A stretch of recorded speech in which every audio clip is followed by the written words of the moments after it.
Welcome to my top 9.9 most mildest disappointing books of the year.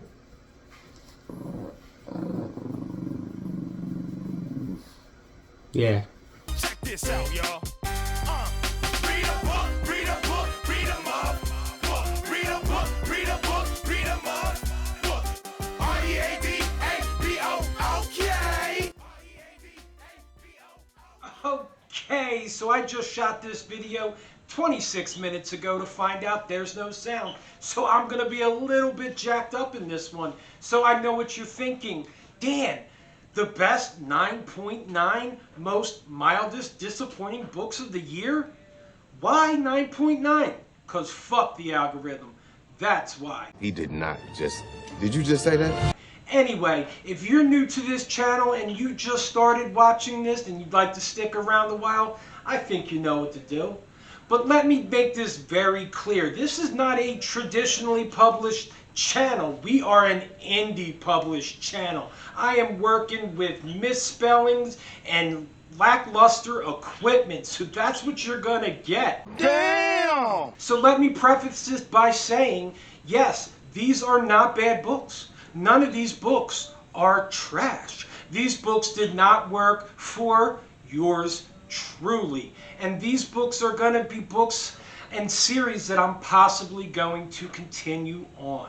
However, these books Say what one more goddamn time. tended to have a little bit of hype surrounding them, and they did not land or hit the mark for moi. So that being said, why don't I get into this list? And again, this list is in no particular order. This is just a list of 9.9 books that I decided didn't work for me. First book on that list is going to be Senin Ascends by Josiah Bancroft. This is the first book in the Books of Babel series. I loved what this author was doing with this series. It is something new. The author took risks and I enjoyed it. I was exceptionally intrigued by this Tower of Babel. The characters are what fell short for me in this one. I believe the relationship dynamic between Senin and his wife was a bit dated, a little archaic. You know, we did have an older stoic man and a younger, socialite wife, which I think is more of a 50s, 60s type of relationship, in my opinion. Yes, the older man was this woman's teacher and principal at one point, but, I did get past that. The character of Senin is very stoic. He's docile. He lives his life through reasoning of his, narrow point of view in life. As I said, he's a very reasonable individual who visits a city that is very different than what he is used to, and he experiences very unreasonable things that go on in this tower. And I just wanted Senin to grow a set. Or a set. I just needed him to grow a set of something because I wanted to smack this man, dude. Go get your wife. Ask for a manager. Do something. But he didn't. I mean, we're like waiting a couple weeks before he decides, oh, maybe I should go where our reservations are. Yeah, that bothered me a little bit. But the story was definitely intriguing. There were some themes that I started to pick up in this tower. It seems to be a metaphor for capitalist society, our economic system. There was this one device in the bottom levels where the citizens were like working together to try to get this device to give them beer. It really, symbolizes this, the powers at be, inebriating the masses to keep them ignorant of the big picture. I really like that part. There was another level where our character had to be an actor, and I thought it was kind of a metaphor for the workforce and how we have to go into the workforce and put on these masks of people that we are not. And within this second level of an actor, you were only allowed to enter one door, and you could only leave by that door. And I thought that depicted, kind of our economic structure, and never being able to break through to other classes. The poor stay poor, the rich get rich kind of thing. I really, now that I'm thinking about it, the book was kind of good. But I just didn't like how the story ended, how the story was paced, how it was going, and I really wasn't in love with Senin as a character. So yes, the first book, Senin Ascends in the Books of Babel by Josiah Bancroft, was a bit of a disappointment. However, I am so intrigued and I need to know what happens that I will continue on with the second book of that series. It was just a smidge of a disappointment to me. The next disappointment is probably going to be one that most people won't agree with, and that's going to be Red Rising, the first book in the Red Rising saga by Pierce Brown. I loved where this book was going the first 8 chapters. I loved the tone. I loved the writing. It just went into a direction that I did not love. Darrow was a character that I did not love at all. I think he's one-dimensional at this time. Severo I started to like, but I didn't get enough to really enjoy them or their friendship out of this first book. Now listen, I've heard Golden Sun is where it begins, kind of. So I am going to continue on with this series.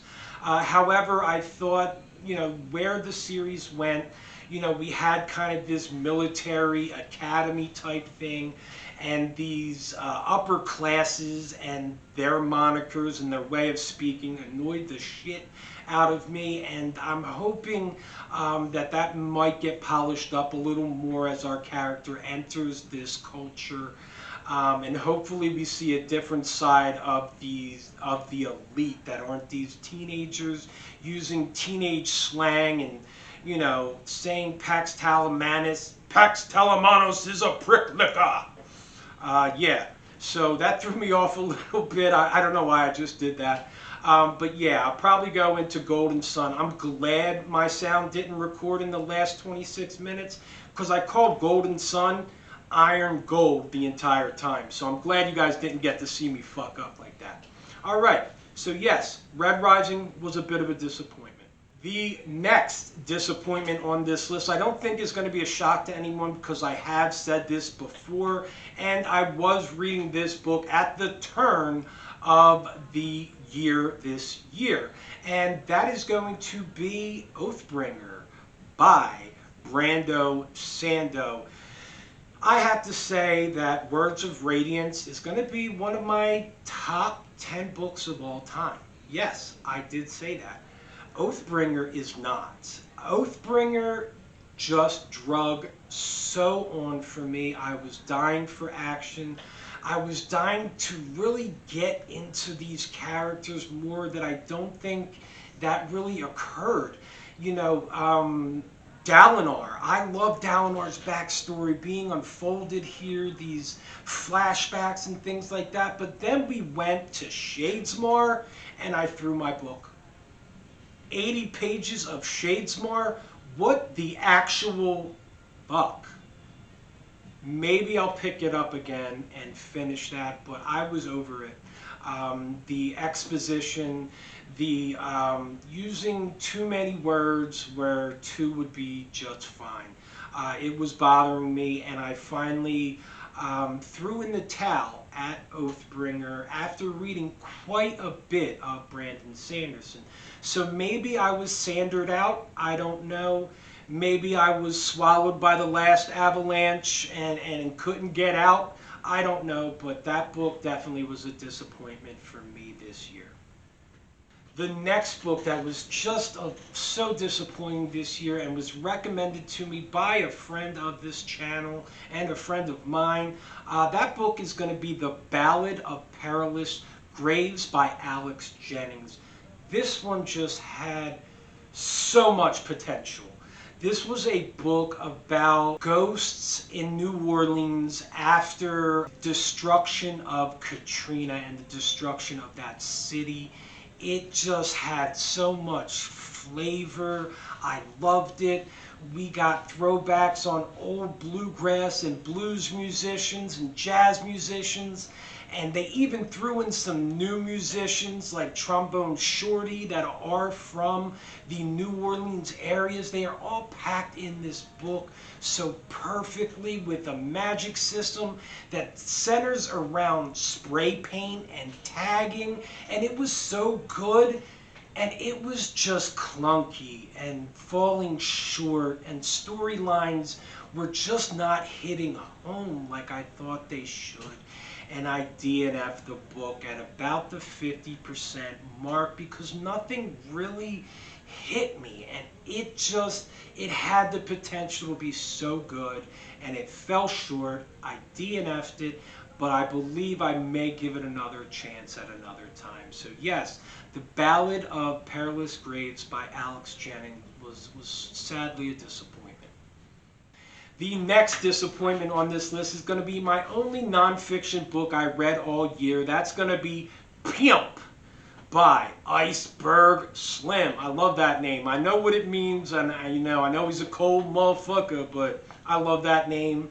I kind of dug his story. This is an autobiographical accounting of the pimp game in the 50s and 60s. This pimps in general were glamorized within their community, in even in mass popular culture. Pimps were seen as ladies' men with money that were always flashy and well dressed and lived this extravagant lifestyle. And this book peeled back the curtain on that facade and really showed you what this was about. And of course, this is a read with many trigger warnings for people who do not want to experience violence against women, because there was much of that within this book. It was sad, but it was real. And I love the part of that book. I love the part of the slang that was used, that actually was used in a way that made this story poetic. It was street poetry, in my opinion. It was written very well and beautifully. However, I saw the disgusting. I saw the immoral. I wanted to see that redemption arc, and I believe we really faded to black for that redemption arc of Iceberg Slim when he finally decided that this was not the life he wanted for himself and his family. And I think the book really fell short in that area. We got to the point where maybe he was going to decide that this was it, and we faded to black with him as an older man with a family, and we really didn't get to witness that redemption. And for me, that was a bit disappointing. So yes, Pimp by Iceberg Slim was a bit of a disappointment this year. Another disappointment that I believe and I will recommend to other people is Vita Nostra by Marina Deshenko, I believe. I hope I really destroyed that name, and I apologize. But Vita Nostra was beautifully written, was intriguing. I just wasn't captivated by this story or the themes. This is a book about a teenage woman who goes off to college, and the fear, the existential fear that encompasses leaving home with no support system and really going out into the world. And strange things start happening to her. It's a magical realism, and it's dark. It's at times suspenseful, but it just did not land for me. I would definitely suggest this book to other people, but Vita Nostra was unfortunately not the greatest book this year that I read. So yes, a bit of a disappointment. Vita Nostra by Maria Deshenko, I believe. The next disappointment is going to be in my manga journey. Yes, I got into manga this year. The best manga I read is Dorohedoro. I love that manga. Go check that out if you get a chance. I'm already like 23 volumes into that. It's bonkers. But I jumped into a manga called Chainsaw Kid. Yes, I say Chainsaw Kid because it's a bit juvenile. The humor did not land for me. What did not land for me in this manga was the main character and his motivations for doing things. His motivations for saving people and becoming a demon hunter were very juvenile and just threw me off. I mean, I think you can really narrow all his motivation down to this. Want to touch the hiney? Yeah, that's why he did things, and it really bothered me. So yeah, Chainsaw Kid did not hit the mark and was a little disappointing. The art is beautiful. The story is very cool. There's one character in here that I absolutely love. That is this character. I forget her name. It's like Crazy Devil something, and she's just a riot. She's so funny in this and crazy and just is her own person. And I loved her in this manga series, but I just haven't continued, and I put it down just because our protagonist's motives were kind of, bothersome to me. All right? The next, quite a big disappointment to me, and I would say that it was definitely some of my issue as well. This series disappointed me, and it was because I heard so many good things about it. I mean, people were raving about this series from the windows to the fucking walls, and when I picked it up, I was really immersed into the world building, into our characters, but the storylines were very dull. There really wasn't much action, and there was so much potential to have such good action scenes with a magic system like the one found in Jade City. This is a trilogy. I read Jade City, War, and Legacy. I would say that War was my favorite. There's one part in the middle of that book that floored me, and I was just like, damn, yes, I can't believe that just happened. And that was the only time I did that in this series, and it happened once. The series was beautifully written, the world was beautiful, the characters were definitely compelling. The storylines were very bland, in my opinion. There was not enough action, and I believe I really continued on because of what people said about the series. But it was good. It just wasn't great, in my opinion. And I believe we are at 9.9, and that is going to be an author that I've never read before, maybe an author I won't pick up again. That is Richard Bachman, and the book I picked up was The Long Walk. I love the premise of this book. I love some of the writing, the world building. This author, he really has a knack for giving you slice of life, especially, slice of life of northeastern America. He does that very well. His character works very well. He fleshes these characters out. It was just the characters that I did not like. These were teenage boys with a lot of hormones ramped up and out of control, and I just didn't really connect with any of these characters. Some of it was shocking and things like that, but I didn't care, really who made it and who didn't. The only thing that really got me at the end was at the end of this story. There's something that happens that was just so cool that leaves you questioning, and that is where that book really hit home for me. But The Long Walk was, yes, a bit of a disappointment for me. So I believe we got all 9 up in this category. If we didn't, I will not reshoot. If I only did 8.8, then so be it, because I'm not reshooting, man. I hope... Damn, the sound better be on.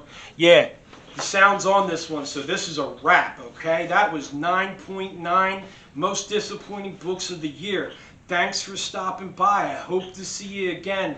Remember, like, subscribe, share, scream my name from fucking buildings. Get me to 500 before 1/11/24 so I can have 500 before my first year of BookTube. Hey guys, I hope you got something out of this. Remember, none of these authors are trash.